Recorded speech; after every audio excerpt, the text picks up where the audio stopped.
عليكم ورحمة الله وبركاته. داوريال ومركز أوغل تي في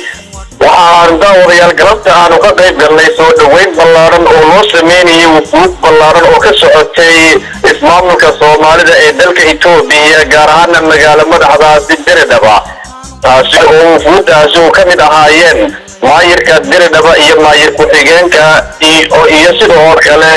barasabka Diridaba ama gudoomiyaha gobolka Diridaba ee ismaamulka Soomaalida Itoobiya haddaba garoonka waxaanu ka qayb galnay soo dhaweyntaasi aniga oo Maxamed Axmed iyo saaxiibkii Cawaale Xaaji Ismaaciil oo ka soconay Ogun TV ayaa waxa aanu ka soo duubnay soo dhaweyntii ballaarnayd ee u sameeyeen jaaliyadaha ka kala socda Jamhuuriyadda Jabuuti iyo dalka Itoobiya gaar ahaan maamulka Soomaalida iyo jaaliyadda Soomaalida ku sugan magaalada Ottawa waxaa runtii laga dareemayay goobta farxadii ay ku dheehan tahay qurux fiican oo lagu soo dhaweynayay wufuudaasi iyada oo si haykal wanaagsan oo milgeeyo oo qodobba lagu soo dhaweeyay magaaladan Ottawa haddaba daawayaal waxa ay joogayaan magaalada Ottawa ugu badnaan aan idhaahdo 2 toddobaad taasi oo xaflad loogu qabanayo lasku imanayo isku arkayaan jaaliyadda Itoobiya iyo jaaliyadda dalka Jabuuti bishan aynu ku guda jirno afarteeda ee hadda oratay afarteeda waxayna ka dhacaysaa ama la isku imanaya kulankaasi waxay ka soo horjeedaa dhageysta wadayaal wuxuu ka soo horjeedaa moolka Soloron waana caan hore loo oran jiray Juma Hotel haddana waxaa magaca loo yaqaanaa yahay Holiday Inn haddaba waxaa runtii uga codsanayaan dadka hawshaasi wadaa ee guddidaasi soo dhaweysay magaaladan Ottawa wufuudaasi ka socota madaxdaasi dalka Itoobiya gaar ahaan ismaamulka Soomaalida ka socota waxay ka codsanayaan dhammaanba jaaliyadaha Jabuuti iyo Itoobiya in ay ka soo qayb galaan kulankaasi la isku arkayo la isku imanayo bishan afarteeda hotelkaasi ku yaala Ottawa gaar ahaan ka soo horjeedka moolka Soloron ee loo yaqaano Holiday Inn amba hore loo oran jiray Juma Hotel haddaba daawayaal waxa halkaasi isku arki doona dhammaan jaaliyada ka soo jeeda Itoobiya gaar ahaan jaaliyada Soomaalida iyo jaaliyada ka soo jeeda dalka Jabuuti iyo ku sugan magaalada Ottawa waana runtii kulan ballaaran oo isxog wareysi ah iyo runtii wax kala qaadasho qof kastana waxa laga codsanayaa in ay ka soo qayb galaan waqtiga ama time-kana ay ilaaliyaan waxa ay bilaabaysaa shanta galabnimo iyadoo dhammaan doonta 9 fiidnimo waa bishan aynu haddayna oratay afarteeda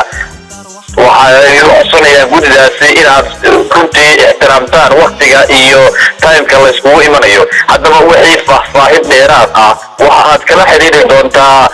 Ismaaciil Ladiye oo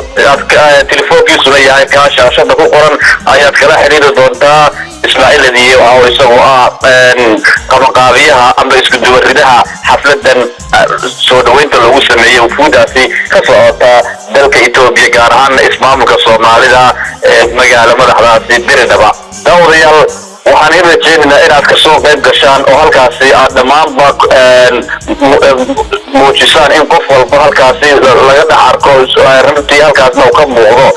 daawayaal waxaan rajaynaynaa in halkaasi annaga lafteedu aanu ka qayb gali doono oo aanu iman doono annagoo ka duubi doona wufuudaasi iyo kulankaasi halkaas loogu qabanayo oo runtii dadka ay goobta yimaadana aanu xadba ku wareysan doono shucuurtooda iyo kolba wixii ay dareemayaan Ogun TV oo mar walba diyaar u ah heegana ugu jirta kolba xaalad kasta iyo goob kasta iyo marxalad kasta ay ku sugan yihiin ummadda Soomaaliyeed ee kala duwan ay ku sugan Ottawa hadday noqoto Jabuuti Itoobiya Soomaaliya Somaliland iyo dhammaanba inta afka Soomaaliya ku hadashaba waxa aan runtii mar walba aan rajaynaynaa in mar walba aan ka warhayno aan la socono xaaladooda iyo marba marxaladda ay ku sugan yihiin haddaba Ogun TV waxay ka qayb gali doontaa oo aan runtii iman doonaa maalintaasi xafladaasi dhacayso ee bisha afarteeda waxaan rajaynaynaa in qof kasta oo runtii jecel dadkaasi halkaa yimid ama jecel in dalkiisu horumar gaaro inuu halkaasi yimaado oo muujiyaan dadaal fiican oo baaxad leh sida ay uga soo qayb gali lahaayeen oo mar labaad haddaan daawadeen igu celiyo waa bishan aan ku guda jirna hadda ina oratay afarteeda aminta ama waqtiga ay bilaabmaysaana waa 5 galabnimo ilaa 9 habeenimo waxa goobta ama adreskuna waa taa shaashada ku qoran waana halkii loo yaqaanay Jimo Hotel ee ka soo horjeeday moolka Saloron qorana loo oran jiray Jimo imikana loo yaqaano Holiday Inn hamogan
qiimaha iyo qaayaha badan oo halka aad naga socotaan ee naga daawaneysaan waa telefishinka Google TV waxaan leenahay ismaqal dabo xiiso leh salaamu calaykum waraxmatullaahi tacaala wabarakaatuh